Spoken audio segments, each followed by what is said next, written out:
I would sort of divide the challenges women from the developing world face into perhaps two categories. There's the original challenge of just belonging to the global south, or to developing countries that, for example, probably in their own selves are struggling with democracy, poverty, poor governance. And then there's the challenge of women having little to no access to even the few amenities and rights offered to citizens within such struggling countries. Um, I think possibly the most serious issue that confronts women in developing countries would be the feminization of poverty.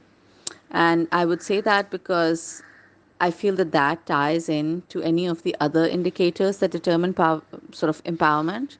For example, access to education or access to healthcare.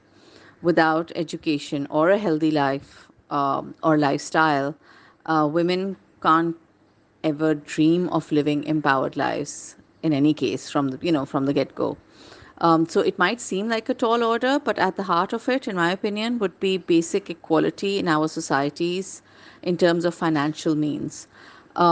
The developing world struggle to provide better education and healthcare, in terms of how states provide those, could also go a long way in helping women achieve some levels of individual empowerment.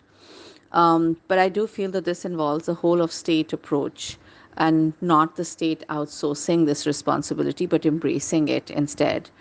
We don't see that, and I feel that possibly the newer economic models don't offer that option any longer. But we have seen how surveys upon surveys have noted how, for example, women's access to the most basic of financial services also empowers them. How do women access banking rights in developing countries?